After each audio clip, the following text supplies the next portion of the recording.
रेवाड़ी में ओलावृष्टि के कारण किसानों की फसलों को काफी नुकसान पहुंचा है, जिससे किसानों को काफी आर्थिक नुकसान भी हुआ है। इसे लेकर रेवाड़ी से कांग्रेस विधायक चिरंजीव राव ने प्रदेश सरकार से तुरंत मुआवजा देने की मांग की है।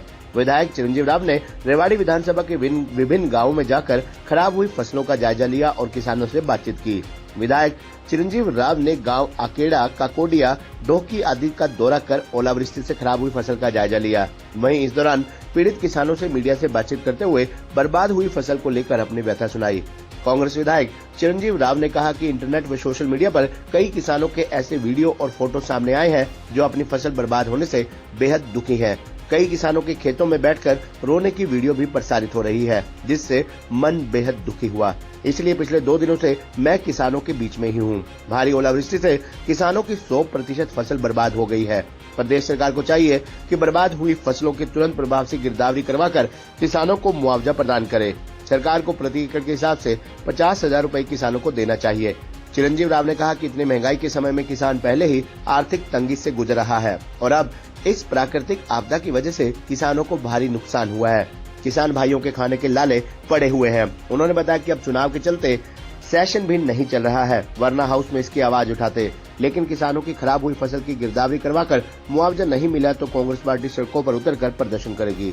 आप लोगों ने देखा कि 2 दिन पहले जो ओलावृष्टि और तेज हवाएं बारिश होने की वजह से जो नुकसान हुआ, उसका कल भी मैंने बहुत गाँव में जाकर जायजा लिया। आज भी कई गाँव में मैं जाकर लोगों से मिल रहा हूँ और जो नुकसान हुआ है उसका जायजा हम लोग ले रहे हैं। मेरी कल भी बात हुई थी और जैसा कि बताया गया कि 2 दिन के बाद गिरदावरी होगी इसकी, और उसके लिए मैंने मुख्यमंत्री जी से इस समय मांगा है कि जल्द गिरदावरी कराई जाए, क्योंकि 100% नुकसान हमारा है जितने भी खेत जहाँ तक मैंने अब तक देखा है। और ये जो ज़्यादा नुकसान हुआ है ये अपने इस विधानसभा में और आसपास कहीं इतना ज़्यादा नुकसान नहीं है, सब ज़्यादा नुकसान रेवाड़ी विधानसभा में हुआ है। इसको लेकर हम मुख्यमंत्री से मुलाकात भी करेंगे और ये मांग करेंगे कि जल्द स्पेशल गिरदावरी करके मुआवजा दिया जाए। केवल गेहूं नहीं, सरसों का भी जो फसल है वो खराब भी मिल रही है। देखिए जी, काफ़ी गेहूं की भी और सरसों की भी, क्योंकि बहुत खेतों में अपनी रावणी रह गई थी जिन्होंने नहीं करी थी। और गेहूं में तो हम लोग देख ही रहे हैं कि मैक्सिमम जो नुकसान हुआ है उसको देखते हुए दोनों फसलों का जल्द सरकार को गिरदावरी करानी चाहिए। और अगर सरकार जल्द इसको नहीं करवाती, आने वाले समय के अंदर हम लोग इसके ऊपर प्रदर्शन भी करेंगे अगर सरकार ने स्पेशल गिरदावरी नहीं कराई तो। कुछ नुकसान हो चुका है, जो जमींदार इस पर निर्भर रहता है और मतलब अपने बच्चों की फीस वगैरह पे इन पे सब पे इसी का भार था और ये अब बड़ी नुकसान हो चुका है। तो हम सरकार से आग्रह करते हैं कि हमारा जल्द से जल्द मुआवजे की कुछ समाधान निकाला जाए। क्या कहेंगे जिस तरीके से ओलावृष्टि अचानक हुई? ओलावृष्टि एकदम अचानक हुई, बहुत भारी नुकसान हो गया। जमींदार मारा गया डरते।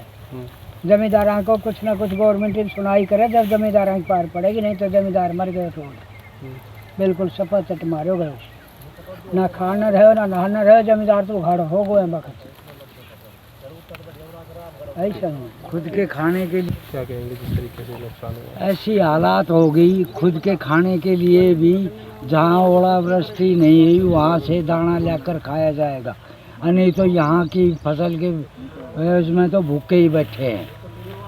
और घर खर्चा, बच्चों की पढ़ाई, फीस बहुत ही मुश्किल हो रहा है। जमींदार पे इतनी भारी आफत आ गई, अगर गवर्नमेंट इस टाइम सुनाई नहीं करेगी तो जमींदार तो फांसी खा के मरना ही पड़ेगा। कितना प्रतिशत नुकसान है खेतों के अंदर? ये तो पूरा नुकसान है, 100% नुकसान है, इसमें तो कहीं से ही बचाव नहीं। खबरनामा हरियाणा के लिए रेवाड़ी से राजेश शर्मा की रिपोर्ट।